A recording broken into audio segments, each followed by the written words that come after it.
Hello everyone, I'm Firefighter Devon, and tonight we're going to be reading one of my favorite books, Big Frank's Fire Truck. Here we go.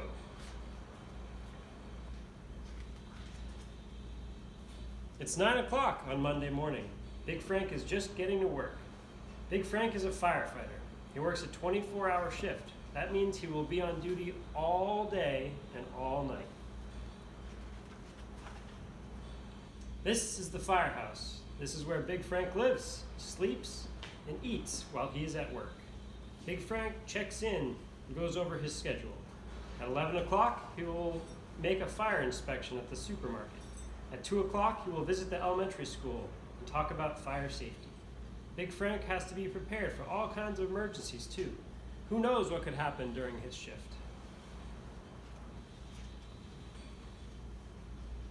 The fire chief asks Big Frank to fuel up the fire trucks. Big Frank heads for the garage. Big Frank's company has 3 fire trucks. The hook and ladder is used for aerial rescues. The brush breaker is a 4-wheel drive and can go where there are no roads.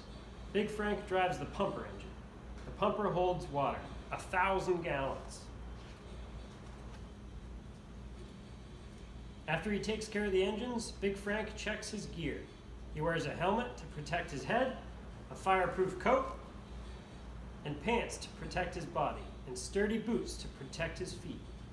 He has a wooden wedge for propping open doors, and an air pack and mask in case the fires are very smoky. Big Frank hangs his equipment next to the pumper engine. Now he is ready for anything. Big Frank sits down with his partner Mike for a cup of coffee. Just then the fire bell rings. At the same time, the lights in front of the station start flashing and the computer starts printing. Accident at the intersection of Main Street and Laurel Road. Car on fire. Mike, Janet, and Gary jump in the pumper with Big Frank. Big Frank turns on the siren and heads out the station.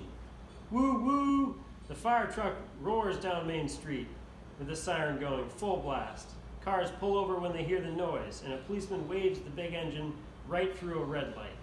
The firefighters arrive at the scene of the accident in less than 4 minutes. The first thing Big Frank does is check to see if anyone is hurt. He is glad to see he has his paramedic training. One lady has a bad cut on her head. Big Frank bandages the cut, and Mike radios for an ambulance. Meanwhile, Gary and Janet spray the burning car with a special foam made for gasoline fires. The flames go out, and a tow truck comes to haul away the wrecked car. Big Frank returns to the station with the others and fills out his report. He looks at his watch. It's nearly 11 o'clock. Big Frank inspects the store's sprinkler system to make sure it is working properly. He checks the emergency doors to see if they will open in case of a fire. He also runs a test of the alarm system. The supermarket has a smoke alarm that rings right in the fire station. Everything looks okay. Back at the firehouse, Big Frank eats lunch with the other firefighters. Then he takes a short nap in his bunk. At 2 o'clock, Big Frank and Mike drive the pumper engine over to Niceview Elementary School. Big Frank and Mike talk to the 2nd grade class about fire safety. He tells them that the smoke detectors are very important. He shows them how to check their smoke detectors at home. Big Frank teaches the class what to do in case of a fire. He tells them to stay low so they don't breathe in too much smoke. Then he shows how to stop, drop, and roll. On the way back to the station, a call comes in over the radio. Brush fire at Dairy Hill. Big Frank turns the pumper around and heads for Dairy Hill.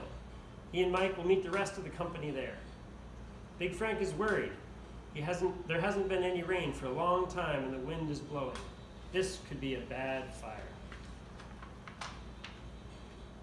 Big Frank and Mike reach the fire a little after 4 o'clock. They go right to work. They spray water around the edges of the blaze to keep it from spreading. The wind blows and sparks fly through the air.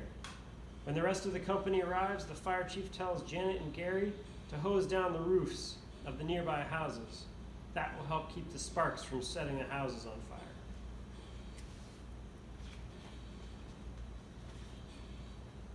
At nightfall, the wind picks up speed. Suddenly, the fire goes out of control and races towards the forest. This fire is too big for one company to handle alone. Big Frank radios for help. 2 more companies are on their way. Big Frank knows all the firefighters in the other companies. He has worked with them many times. Together, they make a good team.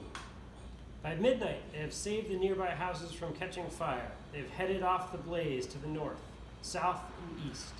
But the fire is still spreading west through the trees. Even the brush tankers can't keep up.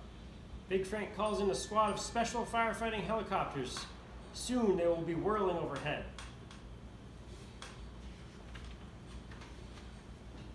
The firefighters battle the blaze from the ground.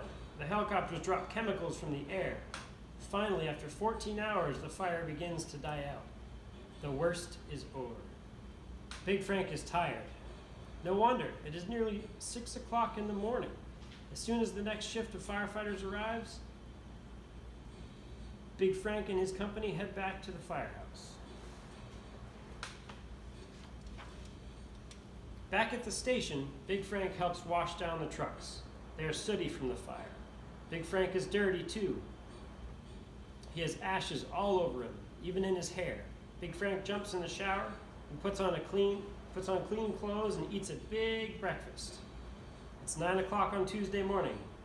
Big Frank's shift is over. Big Frank waves goodbye to the other firefighters, and he can't wait to go home. He can't wait to hug Amber and little Frank. Big Frank will have 2 days off to spend with his family, then he'll start another shift, fighting fires and helping everyone's family stay safe and sound. Thanks for enjoying one of my favorite books, Big Frank's Fire Truck, and check back for the next story. Good night.